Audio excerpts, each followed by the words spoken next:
SSC 27 যারা মনে করতেছো 2 মাস পরীক্ষা পেছানোর কারণে তুমি গোল্ডেন এ প্লাস পাবা, গোল্ডেন এ প্লাস কেন, তুমি এ প্লাসই পাবা না, এটা লিখে রাখো, আমার এই কথাটা খাতার মধ্যে লিখে রাখো, তোমার রেজাল্টের দিন তুমি আমার কথাটা তোমার সাথে মিলিয়ে নিও। এখন বলতে পারো যে ভাইয়া কেন আমি পাবো না, 2 মাস বেশি সময় তো অনেক পড়াশোনা করব। এই যে মাইন্ড সেটআপটা যে 2 মাস তো পিছিয়ে দিয়েছে, এখন অনেক সময় আছে, এখন একটু রেস্ট নেই, এখন একটু বিরতি দেই, এই মাইন্ড সেটআপটাই তোমাকে অনেক বেশি পিছিয়ে দিবে। তুমি জানো তোমার পরীক্ষাটা পেছানো কেন হয়েছে? অন্যতম কারণ হচ্ছে রমজান মাস এবং ঈদ। রমজান মাস এবং ঈদের কারণে কিন্তু স্টুডেন্টদের পরীক্ষার গতি, পড়াশোনার গতি এমনিতেই অনেকটা কমে যায়। তার মানে তোমার পড়াশোনা কিন্তু ওই জানুয়ারি মাসের মধ্যেই শেষ করা উচিত আসলে। সো যারা মনে করতেছো এখন হাতে 6 মাস সময়, অনেক সময় আসলে পড়ে ফাটাই দিব, একদম উড়াই দিব, এখন একটু বিরতি নেই, এখন একটু রেস্ট নেই, অনেক পড়া বাকি, কোনো প্যারা নেই, চিল করি, এ প্লাস দূরের কথা, গোল্ডেন এ প্লাস দূরের কথা, কিচ্ছু পাবা না। পরীক্ষায় বিধ্বস্ত হবা আসলে। বিগত বছরেও পরীক্ষার সময় পিছিয়ে দিয়েছিল, ঈদের পরে পরীক্ষা হয়েছে, কই রেজাল্ট তো আহামরি আসলে সবার ভালো হলো না, যারা পড়াশোনা করেছে তারাই ভালো করেছে। এখন আমি তোমাদেরকে বলবো যে ভাইয়া তুমি যদি গোল্ডেন এ প্লাস পেতে চাও, যে ভাইয়া আমি গোল্ডেন এ প্লাস পেতে মরিয়া, কিন্তু আমি এখন থেকে কোনো রকম আসলে পড়াশোনায় গ্যাপ যা আছে সবকিছু বের করব, সব পড়ব, সব রকম পরিশ্রম করতে আমি প্রস্তুত, সবভাবে পড়াশোনা করতে প্রস্তুত। তোমাদেরকে এমন একটা আজকে রুটম্যাপ দিব আমি, যেটা ধরে তুমি পড়াশোনা করলে তোমার গোল্ডেন এ প্লাস কেন, তুমি বোর্ড স্ট্যান্ডও করে যেতে পারো, তুমি যে কোনো কলেজ, যেই কলেজে ইচ্ছা সেই কলেজে ভর্তি হতে পারো।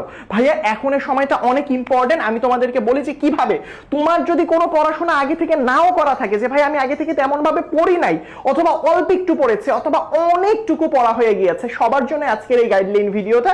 একটুখানি মনোযোগ দিয়ে শুনো। তুমি চাইলে এটা শেয়ার করে রাখতে পারো, তোমার ফ্রেন্ডদের মাঝখানে শেয়ার করে দিতে পারো, অথবা তোমার প্রোফাইলও শেয়ার করে রাখতে পারো, সেভ করে রাখতে পারো ভিডিওটা, পরবর্তীতে যখন প্রয়োজন হবে তুমি আসলে দেখে নিতে পারো। সো প্রথম যদি আমি তোমাকে বলি, অতিরিক্ত সময়ের ফাঁদ, ওই যে বললাম মনে হচ্ছে যে ভাইয়া 2 মাস সময় অনেক সময়, ভাইয়া 2 মাস সময় তোমার ঈদ, রমজান এইসব করতেই পার হয়ে যাবে, মডেল টেস্ট দিতেই পার হয়ে যাবে। অতিরিক্ত সময়ের ফাঁদে আসলে পা দেয়া যাবেই না। এই ফাঁদে যারা এখন পা দিবে তারাই আসলে, যাদের ভালো প্রস্তুতি আছে তারাও খারাপ করবে, এটা মনে রাখো। সুতরাং সবসময় মনে রাখবা 6 মাস পরীক্ষা পিছায় গেছে, এই অতিরিক্ত ফাঁদে পড়া যাবে না। পরীক্ষা আসলে 6 মাস পিছায় গেলে অলসতা আসলে ধরাটাই স্বাভাবিক, কিন্তু এই ধরনের অলসতায় আসলে ফাঁদে আসলে পা দিতে হবে না। প্রাথমিক টার্গেটটা কি? প্রথম টার্গেট সেট করো, যেহেতু অক্টোবরের শেষের দিকে অথবা কারো নভেম্বরের প্রথম দিকে অথবা নভেম্বর, মানে অক্টোবর নভেম্বর মাসে তোমাদের টেস্ট পরীক্ষা, টার্গেটটা ছোট করে নাও। 6 মাসের টার্গেট নিও না, শরীরের মধ্যে অলসতা চলে আসতে পারে। প্রাথমিক টার্গেট সেট করো, ভাইয়া আমার প্রাথমিক টার্গেট আসলে টেস্ট পরীক্ষা। টেস্ট পরীক্ষাকে ধরে আসলে পড়াশোনা শুরু করো। টেস্ট পরীক্ষার আগে যেভাবেই হোক, যতভাবেই হোক, যত ঘন্টা পড়াশোনা করার দরকার, দিনে 12 ঘন্টা পড়ো, 10 ঘন্টা পড়ো, 8 ঘন্টা পড়ো, 6 ঘন্টা পড়ো, কয় ঘন্টা পড়বা তোমার ইচ্ছা, কিন্তু পড়া কতটুকু হতে হবে সেটা আসলে খুবই ম্যান্ডেটরি। তুমি পড়াশোনা দিনে 12, 15, 20, 22 ঘন্টা পড়তেছো, ঘোড়ার ডিম হচ্ছে পড়াশোনা, যদি তুমি মনোযোগ দিয়ে পড়তে না পারো, পড়াটা ক্যাপচার করতে না পারো। সো মূল টার্গেট রাখো, ফাইনাল পরীক্ষার আগে যেভাবে হোক তোমার বইটা শেষ করতে হবে, সবগুলো সাবজেক্টের বই। অনেক কষ্ট হবে আমি জানি, কষ্ট হোক না, কষ্ট করলেই তো তুমি আসলে ফলটা ভালো পাবা, কষ্ট না করলে তো ভালো ফল পাবা না আসলে। সো মূল টার্গেটটা হচ্ছে টেস্ট পরীক্ষায় ফাটাই দিবা টেস্ট পরীক্ষা। সো টেস্ট পরীক্ষার আগে ফাইনাল মানে হচ্ছে সিলেবাসটা একদম ফুললি 100% বই শেষ করার টার্গেট রাখো। টার্গেট এবং জেদ, এই দুইটা জিনিস রাখতে হবে। জেদ এমন একটা জিনিস যেটা তোমার মানে না পাওয়া জিনিসকে মানে তোমাকে পেতে সাহায্য করতে পারে। সুতরাং তোমার যদি মনে হয় যে ভাই আমি অনেক চেষ্টা করছি, আমার সর্বোচ্চটুকু দিয়ে দিছি, আমি 0 থেকে শুরু করছিলাম, আমি চাই যে সম্পূর্ণটা শেষ হোক, কিন্তু আমি সম্পূর্ণটা শেষ করতে পারি নাই, কোনো সমস্যা নেই। তুমি সব থেকে গুরুত্বপূর্ণ চ্যাপ্টারগুলো শেষ করো। সব থেকে ইম্পর্টেন্ট চ্যাপ্টার কোনগুলো, বইয়ের কোনগুলো চ্যাপ্টার সব থেকে ইম্পর্টেন্ট, কেমিস্ট্রির কোনগুলো, সেগুলো আমি দিয়ে দিছি অলরেডি, আমার পেজেও দেওয়া আছে, ইউটিউবেও দেওয়া আছে, এসএসসি 27 সুপার স্টুডেন্ট গ্রুপেও দেওয়া আছে। তুমি চাইলে কমেন্টে জানাতে পারো, আমি দিয়ে দিতে পারি কোন কোন চ্যাপ্টারগুলো থেকে প্রশ্ন আসে। মনে রাখবা তোমার পরীক্ষায় হাতে গোনা কয়েকটা চ্যাপ্টার থেকেই কিন্তু ম্যাক্সিমাম প্রশ্ন হয়। কোন চ্যাপ্টারগুলো থেকে ম্যাক্সিমাম সংখ্যক প্রশ্ন আসতেছে সেটা আইডেন্টিফাই করো, সেখান থেকে আসলে কমপ্লিট করে ফেলো আগে। তার পরবর্তীতে দেখো ছোট ছোট টার্গেট নিয়ে পড়াশোনা শেষ করো। যদি মনে হয় টেস্ট পরীক্ষার সম্পূর্ণ বই শেষ করতে পারবো না, দরকার নাই, আগে ছোট টার্গেট নিয়ে ইম্পর্টেন্ট চ্যাপ্টারগুলো আগে শেষ করো, তারপর কম গুরুত্বপূর্ণ চ্যাপ্টারগুলো শেষ করো। তার পরবর্তীতে দেখো এখন কি ভাইয়া টেস্ট পেপার নাকি মূল বই পড়বো, এটা 3 ধাপে আমি তোমাদেরকে প্রথমে বলবো। প্রথম কাজ হচ্ছে মূল বই পড়া। মূল বই পড়ে একদম খুঁটিনাটি সব পড়ার চেষ্টা করবা, বুঝার চেষ্টা করবা, থিওরিগুলো বুঝবা। বর্তমান সময়ে প্রশ্নের প্যাটার্ন কিন্তু চেঞ্জ হয়ে যাচ্ছে। তুমি যদি মনে করো আগের মতো প্রশ্ন হচ্ছে, ব্যাপারটা ভুল করবা। কঠিন প্রশ্ন হতে পারে, সহজ হতে পারে। কতটুকু কঠিন কতটুকু সহজ এটা ডিপেন্ড করতেছে তুমি কতটুকু মূল বইয়ের জিনিসগুলো ভালো করে পড়েছো। মূল বই ভালো করে পড়া থাকলে গাইড অথবা বোর্ড প্রশ্নের সমাধান করা তোমার জন্য অনেক সহজ হয়ে যাবে, অনেক বলতে অনেক সহজ হয়ে যাবে। বেসিক্যালি চেষ্টা করবা 2020 সালের পরে থেকে 25 সাল পর্যন্ত, 26 সাল পর্যন্ত যত টাইপের প্রশ্ন এসেছে সেগুলো সলভ করে ফেলার। তার পরবর্তীতে টেস্ট পেপার কেনা, এটা চেষ্টা করবা এখন না কেনার জন্য। তোমার টেস্ট পরীক্ষা হয়ে যাবে, তারপর নতুন এডিশনের যে তোমাদের টেস্ট পেপারটা আসবে, নতুন প্রশ্নগুলো সংযুক্ত করা থাকবে, সেগুলো আসলে তোমার তখন কিনবা। এখন টেস্ট পেপার কেনার দরকার নেই। বোর্ডের প্রশ্ন অ্যানালাইসিস করো, গাইড বই থাক অথবা তোমার সাপ্লিমেন্টারি থাক, যেটাই থাক না কেন সেখান থেকে বোর্ডের প্রশ্নগুলো সমাধান করে ফেলো, মূল বই বেশি করে পারো।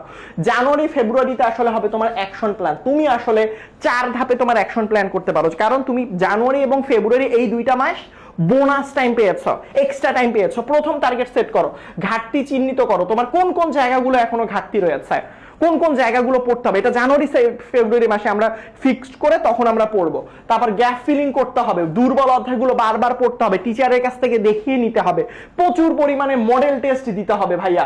মানে বাসায় বসে বসে তুমি চাইলে বাইরে কোথাও দিতে পারো, স্কুলে দিতে পারো, যে কোনো জায়গায় দিতে পারো, যে কোনো স্যারের কাছে দিতে পারো। বাসায় সব থেকে ভালো হচ্ছে বাসায় বসে বসে ঘড়ি সামনে রেখে, তোমার আব্বু আম্মুকে সামনে রেখে, বসিয়ে রেখে তুমি একদম নিজের সাথে নিজে সৎ থেকে তুমি মডেল টেস্ট দাও, ইনশাআল্লাহ এটা ভালো করবা, অবশ্যই ভালো করবা। মডেল টেস্ট দিলে এমসিকিউ তোমার কতক্ষণ সময় লাগতেছে, 25টাতে কতগুলো এমসিকিউ রাইট হচ্ছে, সিকিউ লিখতে কতক্ষণ সময় লাগতেছে, প্রত্যেকটা ব্যাপার তুমি কনসেপ্ট ক্লিয়ার হয়ে যাবে ইনশাআল্লাহ।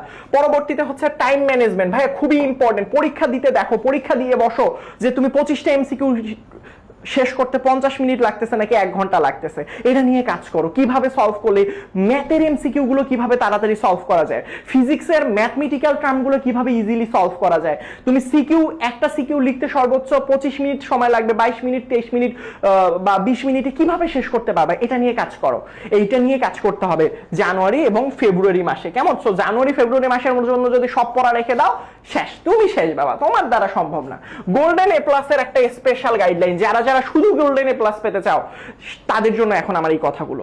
প্রথম জিনিস যে ভাই আমি পেতে চাই, দুনিয়া উল্টাই গেলেও আমি পেতে চাই, আমি আমার পছন্দের কলেজে পড়তে চাই, আমি আমার পরিবারের সবাইকে দেখাতে চাই আমি পড়াশোনা করেছি, আমি চেষ্টা করেছি, আমি আমার চেষ্টায় পেয়েছি, তাদের জন্য 2টা স্পেশাল গাইডলাইন। ধারাবাহিকতা বজায় রাখো এবং প্র্যাকটিস করো। একদিন 10 ঘন্টা পড়লাম, আরেকদিন পড়লাম না, হবে না। নিয়মিত পড়াশোনা করো, ধারাবাহিকভাবে লেগে থাকো, ডেইলি পড়াশোনা করো। সো মনে রাখবা ভাইয়া, ডেইলি এই যে 6 মাস, সো প্রতিদিন অন্তত এখন থেকে 6 থেকে 8 ঘন্টা করে পড়াশোনা করার চেষ্টা করবা, মিনিমাম 6 থেকে 8 ঘন্টা। এর থেকে বেশি পাইলে পড়বা, অবশ্যই পড়বা, যত বেশি পাবা, বাট মিনিমাম বারটা প্রাইভেট স্কুল, বাইরের টিচারের কাছে পড়া, অনলাইনে পড়া, 4টা বিষয় বাদ দিয়ে শুধু নিজে পড়া, শুধু নিজে পড়া রাখবা 6 থেকে 8 ঘন্টা, বাকি সবকিছু অন্য কাছে। তার পরবর্তীতে দেখো ডিজিটাল ডিস্ট্রাকশন থেকে দূরে রাখা, কোনো প্রয়োজন নাই যে ভাই আমার ফেসবুকে আমার মন চাচ্ছে একটু ঘুরে আসি, যাই একটু পোস্ট দিয়ে আসি, কে আমার পোস্টে লাইক দিল, হাহা দিল, একটু দেখে আসি, ভালো লাগতেছে, এইগুলো থেকে দূরে রাখতে হবে। তোমার যতটুকু সময় অনলাইনে থাকা প্রয়োজন, ইউটিউবে ক্লাস করতেছো অথবা আমাদের 10 মিনিট স্কুলের অ্যাপে ক্লাস করতেছো, কোনো প্যারা নাই, করতে পারো, বা কোনো একটা তুমি ট্রিক্স শিখতেছো, দ্যাটস এনাফ। বাট তোমার মুভি দেখতে মন চাইছে, এখন তুমি রিলস দেখতেছো, হা হা হি হি হি হি হা হা দেখতেছো, আর ভাবতেছো তোমার পরীক্ষার রেজাল্ট ভালো হবে, তুমি গোল্ডেন এ প্লাস পাবা, জীবনে পাবা না। লিখে রাখো খাতায়, জীবনেও পাবা না বাবা। সো প্রথমত তোমাকে এই ডিজিটাল ডিস্ট্রাকশন থেকে দূরে থাকতে হবে। এইসব ফেসবুক, স্মার্টফোন, ইউটিউব, গেমস থেকে যত সম্ভব নিজেকে দূরে রাখবা এই 6 মাসের জন্য। প্লিজ, খুব প্রয়োজন ছাড়া, ক্লাস ছাড়া, কোনো খুব বেশি প্রয়োজন ছাড়া আসারই দরকার নেই, কেমন? সো তার পরবর্তীতে আমি তোমাদেরকেও যে বলি, সঠিক পরিকল্পনার অদম্য ইচ্ছাই কিন্তু আসলে তোমার এই কামব্যাকটা দিতে পারে। তুমি যত পিছায় থাকো, আমি যেভাবে পড়তে বললাম, যেভাবে ডেইলি পড়াশোনা করতে বললাম, সেভাবে যদি পড়ো তাহলে তোমার কামব্যাক হবেই হবে। তুমি আসলে 6 মাস পর আমাকে বলবা ভাই আপনি বলেছিলেন, আমি করে দেখিয়েছি আপনার কথা অনুসারে। সো এখন যারা আসলেই চাও যে ভাইয়া আমি চাই কামব্যাক দিতে, আমি দেখতে চাই তোমাদের ব্যাচের কতজন গোল্ডেন এ প্লাস পেতে চাও, যারা যারা পেতে চাও গোল্ডেন এ প্লাস, তাড়াতাড়ি কমেন্ট সেকশনে জানাও, দেখি তো তোমাদের মধ্যে কতজনের আসলে শরীরের মধ্যে রক্ত গরম আছে। আমি দেখিয়ে দিব এই 2 মাসটাকে সর্বোচ্চ পরিমাণে কাজে লাগাবো। তাড়াতাড়ি কমেন্টে জানাও, আমি রেডি ইনশাআল্লাহ। তোমার সাথে আমি আছি সব সময়, তোমার যখন যা প্রয়োজন সেটাই আমি তোমাদেরকে প্রোভাইড করব। সবাই ভালো থাকবা। আসসালামু আলাইকুম, আল্লাহ হাফেজ।